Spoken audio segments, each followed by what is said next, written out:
부산 참 아름다운 도시지. 아름다운 부산만큼이나 아름다운 마음씨로 부산을 지키는 기똥찬 수호자들이 있습니다. 함께 한 분씩 만나고 있는데 오늘은 부산의 이웃들을 위해 목소리를 내고 어려움에 처한 이웃들을 돕고 있는 청년 사회복지사 만나보겠습니다. 예, 사회복지연대 김경일 사무국장 스튜디오 함께합니다. 어서 오십시오. 어서 오십시오. 네, 안녕하세요. 사무국장님은 침례병원, 공공병원화 이런 얘기 할 때마다 이제 좀 심심치 않게 들러주는 단골 손님이신데 오늘은 이제 본인 얘기할 겁니다. 네네. 예. 좀 쑥스러워도 잘 답변해 주시면 감사하겠어요. 네. 사회복지연대 그러면 뭐 하는 곳이지라고 생각하실 수 있을 것 같아가지고 일단 여기부터 한번 접근해 보겠습니다. 네, 사회복지연대는 부산 지역에서 사회복지를 매개로 해서 운동하는 시민단체이고요. 네. 사회복지연대가 주로 하는 일들은 부산 지역의 사회복지 정책이나 보건의료 정책, 전반적인 사회 정책에 대한 어떤 비판과 감시, 그리고 이제 예산이 어떻게 사용되는지에 대한 여러 가지 좀 대안 제시들, 요구 활동들을 하고 있고요. 대표적으로 사회복지연대가 하고 있는 활동들이 아까 말씀해주셨던 침례병원의 공공병원화 네. 운동, 그다음에 형제복전 사건 진상규명 운동. 네네. 작년에는 저희가 그 공영 장례 조례를 제정했습니다. 그래서 좀 시민들, 특히 이제 장례를 치를 수 없는 시민들의 어떤 존엄한 삶을 마무리할 수 있는 그런 사회 안전망 강화를 위한 활동들도 꾸준히 해오고 있습니다. 네. 네. 아니, 그러면 우리 김경희 사무국장님은 주로 어떤 일을 하시는 겁니까? 제가 한 7년 차 활동가인데요. 예. 거의 한 절반 이상은 혼자 활동을 했어서 아. 네, 어떤 역할을 하냐라고 말씀하시면 제가 아니 대표라고 하시지 그러면 왜 겸손하게 사무국장으로? 총회가 곧 있어서 한번 고민해 보도록 하겠습니다. 그러니까 방금 말씀하신 모든 것을 스스로 혼자 하고 계신 거네. 그러니까. 근데 이제 작년부터 저희가 이제 한 명 활동가가 충원이 돼서 네. 2명이서 활동을 하고 있고요. 특별히 업무 분담을 하기에는 인원이 그렇게 많지는 않아서 거의 전반적인 활동들을 둘이서 같이 하고 있다 이렇게 봐주시면 좋겠습니다. 그러니까 기본적으로 사회복지사 자격증이 있으신 거죠? 네네. 예. 그런데 보통 이제 사회복지사 자격증 있는 분들이 어디에서 일하는지 대충 아실 텐데 시민운동, 시민단체를 만들어서 본인이 여기 뛰고 저기 뛰고 이웃에게 뭔가를 할 수 있는 것들을 계속 모색하고 계시는데 특별한 계기가 있습니까? 이제 사회복지 현장을 절대 폄하하는 건 아니고요. 네. 이게 한 사람 한 사람의 삶을 돌보는 일이 너무 중요한 일인데 사실 이제 사회 구조적인 문제를 해결하지 못하면 여전히 그런 삶의 어려움들이 반복될 수 있는 문제들이 있다 보니까 저는 좀 더 정책을 개선하는 일, 구조를 바꾸는 일에 역할을 해보고 싶다라는 그런 마음에서 좀 사회복지 현장, 서비스 현장보다는 좀 이런 운동에 대한 관심을 가지게 됐습니다. 본인이 좀 네. 잠깐 일한 적도 있으세요 혹시? 아니면 아니요, 저는 복지 현장에서 일을 하진 않았었습니다. 네. 아 그래요? 네. 그러니까 사회복지사를 하더라도 실제 현장에서 일을 하시는 분도 계셔야 되겠지만 그걸 정책적으로 전체적으로 한번 쭉 정리를 해보는 분도 반드시 필요하기 때문에 본인은 그쪽이 맞는 것 같아서 지금 하고 계신 거잖아요. 네.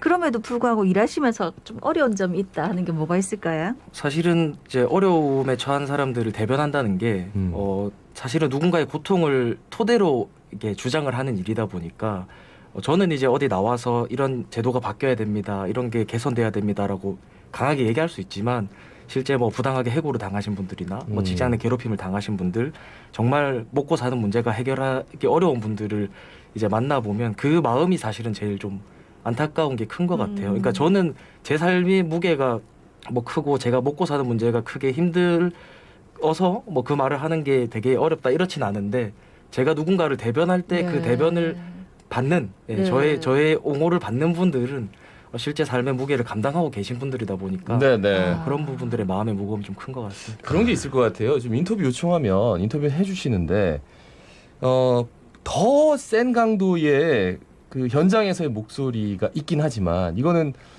방송에서 공개하기에는 오히려 그분이 더 난처할 수 있는 그런 상황은 굉장히 좀 본인이 난처할 것 같아요, 그죠? 그렇죠. 특히 이제 사회복지 현장이 이제 노동조합이 많이 좀 없고 사실 특히 이제 사회복지사들이 되게 여러 가지 직무상의 외상이라든지 네. 이런 것들을 많이 겪고 있는데 이걸 대변할 수 있는 사람들이 많이 없거든요. 근데 제가 그런 분들의 일일이 사연들을 다 말씀드리기에는 정말 황당하고 말도 안 되는 이야기들도 많이 있는데 네. 이제 누군가를 보호하는 일이라는 게 또 조심스러운 부분들이 많이 네. 있어요. 그렇겠죠. 네. 아, 참 어려움을 물어보면 개인적으로 뭐가 어려운지 얘기하실 줄 알았는데 또 이렇게 얘기를 해주시니까 참 제가 부끄러워지는 것 같습니다. 그렇다면 또 일을 하시면서 제일 기억에 남았던 순간이 있다면 또 어떤 게 있을까요? 사실 침례병원이나 형제복지원이나 워낙 전국적으로 유명한 사안이라서 네. 많은 분들이 이제 그렇게 활동에 대한 인정을 받으면 좀 보람 있지 않냐 이렇게 말씀해 주시기도 하는데 저는 정말 제가 낮은 곳에 있을 때 가장 위로를 많이 받았던 것 같고요. 특히 이제 제일 기억에 남았던 게 그 이제 장애를 가지고 계신 분이셨는데 네네. 사회복지 현장에서 이제 성추행을 당하셨던 분이 계셨어요. 네, 그분을 제가 옹호하기 위한 활동들을 좀 했었던 기억이 나는데 그분이 저한테 이제 거의 어머니뻘 되시는 분이었는데 네. 90도로 인사를 하시면서 우리 같이 못 배우고 돈 없고 힘없는 사람들은 진짜 많은 도움이 필요하니까 마좀 도와주세요 하면서 90도로 저한테 인사를 네. 하셨던 장면이 기억이 나거든요. 근데 뭐 사태는 잘 해결이 됐습니다만 그런 순간들이 좀 더 마음에 보람이나 기억을 많이 남게 하는 것 같습니다. 예. 사무국장님이 이런 얘기를 했네요. 사회복지계에 남은 형제복지원 잔재를 찾아 없애는 게 후배 활동가로서 해야 할 일이다라고 말이죠. 어떤 의미입니까? 많은 분들이 형제복지원 사건들을 이야기하면 이제 87년도에 뭐 인권 유린 되게 잔혹한 사건에 대한 기억들만 많이 하시는데요. 형제복지원이라는 법인이 공식적으로 세상에서 사라진 건 2017년입니다. 그렇죠. 그래서 사회복지법인으로서 꽤나 명예롭고 꽤나 이제 복지 재벌로서 이렇게 오랜 시간 동안 부산 지역에 남아 있었는데 그 흔적이라는 게 단순히 어떤 가혹한 인권 유린만이 있는 것이 아니라 복지법인이 얼마나 돈벌이로 이용될 수 있고 뭐 장애인이나 노인이나 정말 취약한 사람들을 대상으로 해서 얼마나 돈벌이 수단으로 이용할 수 있는지 이런 모습들이 사실 곳곳에 많이 남아 있거든요. 네. 제가 사실 지금 이 이야기를 드리면 또 몇 달 동안 굉장히 비난을 받을까 봐 겁이 나는데 뭐 종교법인이라든지 뭐 의료시설을 같이 가지고 있는 사회복지법인이라든지 여전히 사회복지계에서 형제복지원과 유사하게 취약한 사람들을 돈벌이 수단으로 이용하는 내지는 종교의 포교 활동을 이용하는 여러 가지 좀 파편화된 그런 어떤 좀 잔혹한 모습들 내지는 인권 침해 요소들이 아직 남아 있어요. 그래서 지금은 형제복지원이라는 이름이 사라졌지만 어떤 사회복지법인의 이권을 위해서 그런 취약한 부분들을 이용하는 나쁜 법인들을 어떻게 좀 규제할 수 있을까, 네, 제재할 네, 수 네. 있을까 이런 부분들에 고민이 있어서 네, 잔재를 없애야 그러니까 되겠다. 뭐 어떤 법인을 특정한 것도 아니고 네, 네. 예, 일부에 문제가 네, 없으면 네. 되지. 문제가 있는 예. 법인이 있다라는 말씀이신데요. 그러니까요. 그런 부분을 잘 살피시겠다. 예, 든든합니다.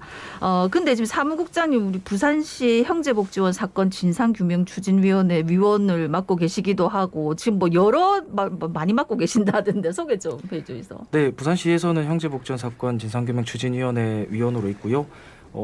지금은 개점 휴업 상태긴 한데 침례병원 공공병원화 민관 네. 공동 TF 위원으로도 활동을 했었고, 예. 그다음에 작년까지 부산교육청 지방보조금 심의위원회 위원으로도 있었고요.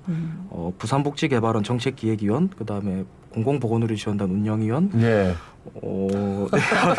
네, 이제 뭐 아니 전화를 많이 받으시나 봐요. 뭐 이렇게 TF팀 만들면은 그래 김경일 사무국장 저 시간 되나 저 전화해가지고 이게 아무래도 이렇게 뭐 제도 이렇게 보조금을 받고 운영하는 시설에서는 뭐 어떤 정책이라든지 네네. 시의 어떤 이게 견제할 수 있는 역할들이 잘 없다 보니까 사회복지 보건의료 이런 전반적인 사회 정책에 대해서 어느 정도 목소리를 낼 수 있고 영향력을 가질 수 있는 예. 그런 단체로서의 인정을 많이 받는 거죠. 네. 네, 그래서 많이 불려다니는 것 같습니다. 이 코로나19 사태 때문에 복지 사각지대 뭐 많이 생겼다. 지금 뭐 아예 대면을 못 하니까 힘들어하는 이웃들이 많다. 뭐 어떻게 느끼세요? 지금 실태가 어느 정도라고 보세요?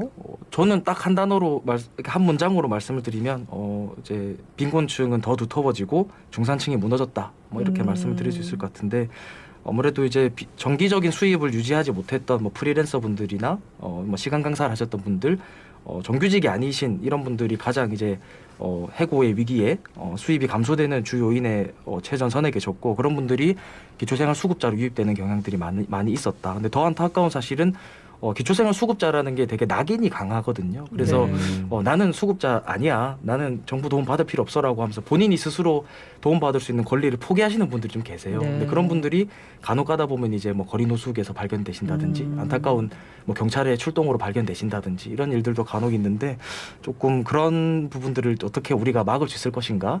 정부가 어떻게 좀 더 위험한 상황에서 지원을 확대할 수 있을 것인가 이런 고민들이 좀 많이 남아 있을 것 같습니다. 네, 지금 코로나19 상황 때문에 부산의 의료 안전망 체계에 대해서 많은 분들이 관심을 가지고 계시는데 사무국장님 보시기에 부산은 어느 정도나 됩니까? 점수로 따진다면? 제가 한 1년 반쯤 전에 인터뷰에서 의료 안전망 점수 10점 만점에 1점이다 이런 말씀 드린 적이 있는데 정정하겠습니다. 10점 만점에 빵점? 네. 아이고. 더 깎아야 될 것 같고요. 네. 의료 안전망이라고 하면 보통 이제 뭐 대표적인 분들이 이제 뭐 이주민이나 뭐 노숙인 이런 분들도 생각하시는데요.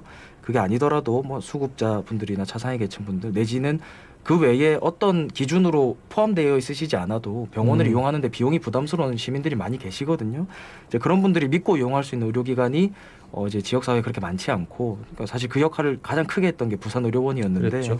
부산의료원이 코로나 전담병원으로 계속 저렇게 일을 하고 있다 보니까 좀 조속히 대안이 좀 마련돼야 되지 않을까 이런 고민들이 좀 있습니다. 네. 실제로 지금 아파도 병원 못 가는 분들이 눈에 많이 띄시겠습니다, 그죠? 네, 그렇죠. 정말 부산의료원에 가지 못해서 사망하신 분들이나 민간 병원이 있는데 왜 못 가라고 하시는데 적절히 비용을 지불할 수 있다라는 걸 이렇게 보증을 누가 서주지 않으면 의료기관 이용하는데도 상당히 제약이 많거든요. 그래서 실제 저도 보증을 섰던 사례들도 있고요. 네. 그래서 빨리 좀 민간 의료기관이라 하더라도 빨리 좀 이런 어떤 공적 역할을 할 수 있는 대안이 마련돼야 된다 이런 고민들이 같이 있습니다. 예, 예. 네. 그러니까 방금 말씀하셨던 그렇게 의료 서비스 제대로 받지 못해서 어려움에 처한 이웃들한테 제일 필요한 거는 뭡니까? 당연히 뭐 저는 그렇게 물어보시면 공공병원입니다라고 이렇게 네. 말씀드릴 수밖에 없을 것 같긴 한데요. 공공병원 설립하는 데는 꽤나 시간이나 뭐 예산이 많이 투여되는 네. 일이고 네, 예. 지역 사회에 있는 의료기관들이 조금만 사회적 책임에 대한 부분들을 좀 많이 느껴주시고 사회공헌 활동 내지는 어떤 취약한 분들에 대한 공익적인 진료 활동들을 네, 좀 네. 해주시면 좋겠다. 서울 같은 경우는 서울시 그 안전망 병원 운영 조례라고 해서 민간 병원들 중에서도 공적 역할을 할 수 있는 병원들을 뭐 지정하고 네. 지원하는 제도들이 있거든요. 부산도 좀 그런 제도들을 도입할 필요가 있지 않을까 이런 고민들도 같이 있습니다. 예. 침례병원 공공병원화해서 좀 진전된 부분이 있어요. 그렇죠? 예. 일단은 뭐 부산시에서 인수하기로 했고 가격도 정해졌고 그럼 이제 그 토대는 마련이 됐는데 이 병원을 어떤 식으로 공공병원화 하느냐. 부산시가 떠맡기엔 너무 힘들고 건강보험 직영병원화 지금 이게 굉장히 좀 이슈가 되고 있는데 어떻게 보세요? 우선은 2월 말에 부산시가 계약을 마무리하는 것으로 그렇게 알고 있어서 말씀하신 것처럼 부지의 문제는 해결이 될 것으로 보여지고 이게 지금 뭐 확정이 워낙 이제 대선 국면이기도 하고 그렇죠. 네. 정치적인 상황에 따라서 좀 변동이 되다 보니까 뭐 어느 병원이다라고 딱 콕 집어서 말씀드릴 수는 없을 것 같은데요. 근데 이제 절차가 나눠져 있는 게 건강보험 이제 제2병원으로 가는 걸 보험자 병원으로 가면 네. 건강보험 정책심의위원회를 통과해야 되고 이제 동부산 의료원으로 간다면 이제 기재부의 예비타당성 조사 대상으로 올라가야 되는데 이제 완전히 다른 부서거든요. 네. 그래서 이제 어디로 갈 것이냐에 대한 선택이 이제 아마 선거 국면에서 어느 후보가 당선이 되느냐에 따라서 좀 달라질 수 있지 않을까 싶고 제 개인적으로 말씀을 드리자면 제가 바라는 소망은 이제 부산시가 꽤나 보험자 병원으로 설립하더라도 예산을 지원하는 것으로 입장을 밝힌 바가 네. 있거든요. 그래서 시의 재정을 투여하면서까지 보험자 병원을 유치하는 거는 조금 뭐 모르겠습니다. 이제 좀 더 이제 부산시의 재량권을 많이 가질 수 있는 왜냐하면 보험자 병원은 부산시가 운영하는 게 아니라 건강보험공단이 네. 또 운영하는 거기 때문에 부산시의 정책을 실행할 수 있는 기관으로서는 조금 지방의료원이 좀 더 시민들한테는 더 좋으시지 않을까 이런 생각은 있는데 근데 뭐가 좋다 뭐가 나쁘다라기보다는 빨리 될 수 있는 병원으로 선택하는 게 좋겠다. 저는 그렇게 좀 생각하고 있습니다. 예, 예. 지금 제일 신경 쓰고 매진하고 있는 일은 뭡니까? 이제 개인적인 이야기를 좀 네, 해도 될까요? 네. 예, 사실은 이제 올해 목표가 뭐예요? 이런 이야기도 제가 되게 많이 들었는데요. 좀 제 개인적으로 제 건강을 좀 돌보는 일, 특히 이제 제가 활동하면서 우울증 치료를 받은 지 한 2년 정도 됐어요. 그래서 예. 이제 많이 뭐 형제복장 피해자분들의 이야기들을 들으면서 마음이 힘들기도 했고 아까 말씀드렸던 되게 어디 가서 이야기할 수 없는 네. 뭐 타인의 고통 이런 이야기들을 계속 많이 듣다 보니까 저도 마음의 아픔이 좀 많이 쌓여 있던 것 같더라고요. 그래서 제가 좀 많이 건강해졌으면 좋겠다는 생각도 들고요. 그리고 올해 가장 매진하고 있는 일은 이런 말씀 드리면 좀 죄송스러울 것 같긴 한데 뭐 연애? 예. 뭐가 죄송스럽습니까? 하고 당연한 거지. 예. 네, 하고 우울증 싶습니다. 극복에는 최고죠. 네. 청년으로 사는 거 뭐 어떻게 부산에서 청년으로 사는 산다는 거. 거 네. 어떻게 보세요? 뭐 주거 일자리 이런 이야기는 더 드릴 필요가 없을 것 같고요. 네. 저는 이제 청년으로 살면서 가장 박탈감을 많이 느낄 때가 언제일까라고 생각해 보면 아마 문화 여가 활동인 것 같아요. 그러니까 부산이라고 하면 뭔가 문화의 도시인 것 같고 관광의 도시인 것처럼 사람들이 많이 이야기하시는데 물론 천혜의 자원과 바다가 있고 네. 막 이렇게 있는 건 사실이지만 의외로 뭐 문화 공연이라든지 이게 문화예술 활동들을 할 수 있는 인프라들이 많이 부족해요. 그래서 이제 실제로 뭐 주변에도 뭐 KTX 타고 뮤지컬 보러 가거나 연극 보러 가거나 이런 친구들도 워낙 많고, 그래서 청년으로 산다는 것 중에서 실제로 마음의 어떤 풍요로움을 느낄 수 있는 기회는 좀 수도권에 비해서 많이 박탈되어 있지 않나 이런 생각들은 좀 듭니다. 네네. 네.